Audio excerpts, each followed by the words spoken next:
Ravi de vous retrouver, chers téléspectateurs, et merci pour votre fidélité à Football Planet, votre magazine consacré à l'actualité du football africain et mondial sur Africa News.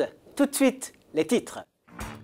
Au sommaire de cette émission, le début de la phase des poules de la Ligue des champions de la CAF et le carton du TP Mazembe, vainqueur 4-1 devant l'ES Sétif, alors que le champion en titre, le Wydad Casablanca, a calé sur le terrain des Mamelodi Sundowns. Les hostilités ont également démarré en Coupe de la CAF, une belle première journée, marquée notamment par l'entrée fracassante de l'USM Alger, victorieuse des Tanzaniens de Young Boys 4-0. Tous les résultats et les classements sont à suivre dans quelques secondes. Et puis, clap de fin pour Yaya Touré qui va quitter Manchester City après 8 saisons. Le départ du milieu de terrain ivoirien a été confirmé vendredi par son entraîneur Pep Guardiola. Voilà pour le sommaire, le développement après cette petite transition. Salut à tous, c'était le week-end de la rentrée pour la Ligue des champions qui a débuté sa phase des poules. Et petite déception pour le champion en titre, le Wydad Casablanca, contraint au match nul sur la pelouse des Mamelodi Sundowns, un but partout. Mais la performance de la journée est à mettre à l'actif du TP Mazembe qui a démarré très fort. Les Corbeaux de Lubumbashi ont écrasé l'ES Sétif 4-1. Une victoire avec la manière qui lance idéalement la saison de l'équipe de Pamphile-Miayo qui prend du coup la tête de son groupe. Le résumé avec Serge Kofi et Linette Bahati. Il faudra bien compter avec eux cette année. Le tout-puissant Mazembe a faim et il ne s'en cache pas. Le club congolais a déjà lancé un avertissement à la concurrence dès cette entame de Ligue des champions. Les Corbeaux de Lubumbashi ont frappé un grand coup en étriant l'entente sportive de Sétif sur le score sans appel de 4-1 samedi pour lancer de la meilleure des façons leur campagne dans la plus prestigieuse des compétitions réservée aux clubs du continent. Ils durent pourtant batailler face à des Algériens difficiles à jouer comme toujours. Mais dans l'enfer de Lubumbashi, c'est presque toujours injouable pour n'importe quel visiteur. Car si les Sétifiens ont pu résister pendant une vingtaine de minutes, Nessak ayant répondu à l'ouverture du score de Malango, ils ont fini par céder à l'entame de l'heure de jeu. D'abord sur le penalty de Malango, ensuite sur une réalisation de Meshak avant que Sinkala ne porte le coup de massue sur penalty. Les Congolais se sont même permis de rater un troisième penalty, mais l'essentiel a été déjà fait. Que les futurs adversaires de Corbeau se le tiennent pour dit. Le tout-puissant Mazembe est prêt à reconquérir la Ligue des champions. Le TP Mazembe qui va sans doute tout donner pour retrouver les sommets de l'Afrique, mais les Congolais ne seront pas les seuls, ça c'est sûr. Et puis retenez que les Guinéens d'Oroya AC sont la seule équipe à s'être imposée à l'extérieur, 2-1 sur la pelouse de Togo Port de Lomé. Voici le tableau complet des résultats et classements à l'issue de cette première journée de la Ligue des champions.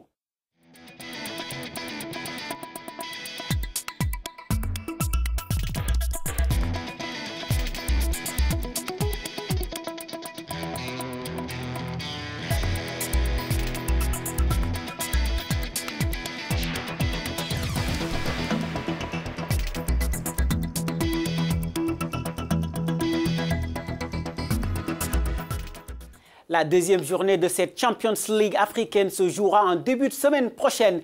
Mais avant, suivons un peu ce qui s'est passé dans l'autre compétition continentale, la Coupe de la CAF, et la très belle opération de l'USM Alger qui a écrasé les Tanzaniens de Young Boys 4-0. A noter aussi le carton plein des équipes ivoiriennes Williamsville et l'ASEC, comme vous pouvez le voir dans ce tableau complet des résultats suivis des classements par groupe.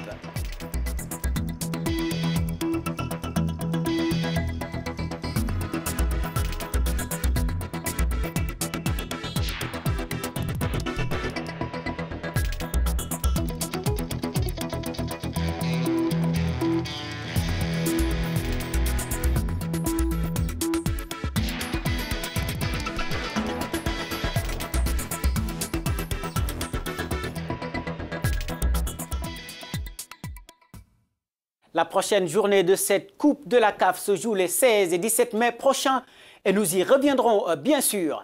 Mais avant cela, sachez que c'est cette semaine que démarre le deuxième tour des éliminatoires de la Coupe d'Afrique des Nations U20 Niger 2019.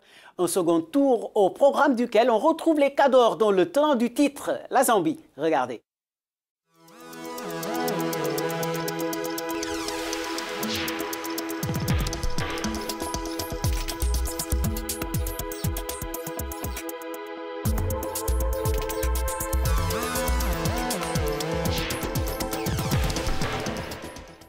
Je vous le disais en titre, il ne fait plus aucun doute, Yaya Touré ne sera plus joueur de Manchester City.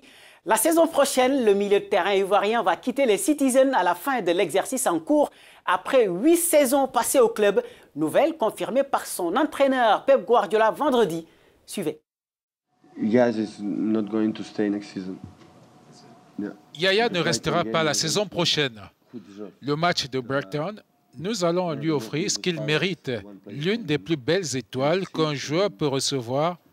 Et tout ce match, on sera concentré sur le match, remporter ce match contre Brighton. Et pour Yaya, nous allons essayer de gagner le match pour lui parce que nous ne pouvons pas oublier que nous avons des installations, mais le club est devenu club de plus en plus haut pour les joueurs. Et Yaya Touré est venu ici quand ils ont commencé cette idée de club.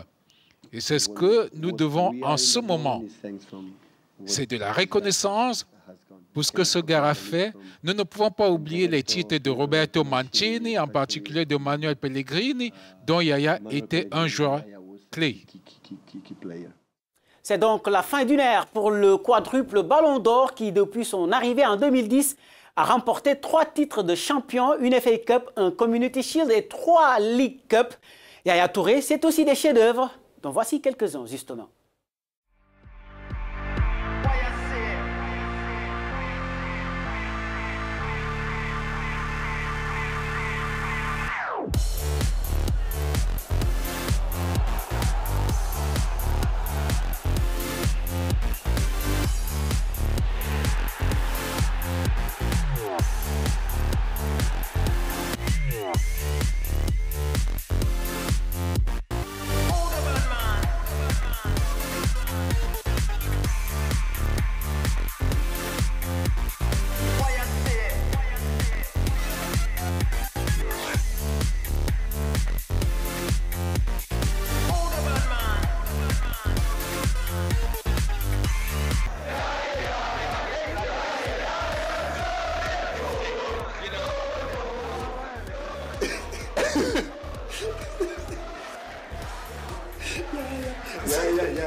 La joie des frères Touré, Kolo et Yaya qui malheureusement ne nous régaleront pas à la prochaine Coupe du Monde dont le compte à rebours est déjà lancé.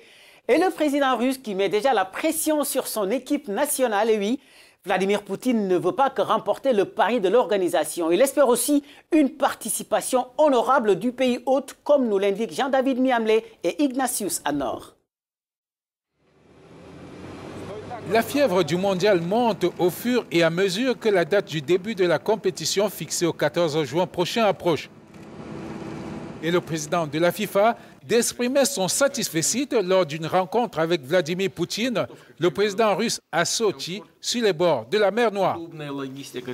Vladimir Poutine, pour sa part, a mis une pression supplémentaire sur les footballeurs russes. Nous espérons tous que nos joueurs vont s'impliquer dans le jeu, donner tout ce qu'ils ont, jouer au maximum de leur potentiel. Et la chose la plus importante, ils doivent montrer un football plein de détermination et sans compromis, celui que les fans aiment. La Russie, le pays hôte de la compétition, donnera le coup d'envoi au Luzhniki Stadium de Moscou. Ce sera le 14 juin, en se mesurant à l'Arabie Saoudite dans le groupe A. Le lendemain, le 15 juin, les premières équipes africaines entreront dans l'arène. L'Égypte défiera l'Uruguay dans le groupe A, alors que le Maroc et l'Iran en découdront dans le groupe B. Vivement que la fête commence. En Russie comme ailleurs, on prépare la compétition comme il se doit. Mais le mondial, ce n'est pas que le foot, c'est aussi du business. Une véritable aubaine pour beaucoup d'entreprises un peu partout à travers le monde. Et cette semaine, Narcisse Ndoumbé et Elvis Bo nous amènent à la découverte d'une usine chinoise de fabrication des répliques du trophée tant convoité. Et vous allez le voir, ce n'est pas une mauvaise affaire, loin de là. Regardez. Réplique du trophée, mascotte, porte-clés et autres. Cette usine chinoise, située dans le sud-est du pays, produit au quotidien par centaines de milliers les souvenirs de la Coupe du Monde 2018. Ces gadgets qui inonderont bientôt de nombreux points de vente dans le monde entier, excepté le marché européen, sont fabriqués selon les normes strictes définies par la FIFA. Toutes les répliques du trophée de la Coupe du Monde doivent avoir une hauteur maximale de 15 cm. Toutes celles qui ne respectent pas ce détail sont fausses et non certifiées par la FIFA. Deuxièmement, elles doivent respecter un certain poids. Ensuite, l'aspect doré est primordial. Nous sommes très attentifs à toutes ces règles pour répondre aux exigences de la FIFA chaque fois que nous y envoyons nos créations pour examen. Dans les boutiques locales, les fans chinois se ruent déjà sur les gadgets du mondial russe. La réplique du trophée est le produit le plus sollicité. Je pense que c'est le plus beau trophée du monde. Il a été introduit en 1974 et c'est l'Allemagne qui a gagné la Coupe du Monde cette année-là. Je suis un fan de la sélection allemande, j'aime Klinsmann. J'ai toujours aimé ce trophée en or. J'ai toujours acheté une réplique lors de chaque mondial depuis 1998. Cette année, les dirigeants de cette entreprise chinoise prévoient une amélioration des ventes de 10% par rapport à 2014. Pour s'offrir un souvenir du mondial 2018, les fans devront débourser entre 1,41 et 892 $. Et puis, sachez que dès la semaine prochaine, nous démarrons la présentation des représentants de l'Afrique dans cette Coupe du Monde en Russie. Et c'est le coup de sifflet final de Football Planet à retrouver également sur notre site web www.africanews.com. Nous attendons aussi vos réactions aux adresses qui s'affichent en ce moment à l'écran. Merci aux équipes techniques et de production qui ont aidé à la réalisation de cette émission. La semaine prochaine, Victor Mouissieux sera là sur ce même plateau. Quant à moi, je vous donne rendez-vous dans une quinzaine de jours, même heure, même chaîne Africa News. Excellente semaine. Au revoir.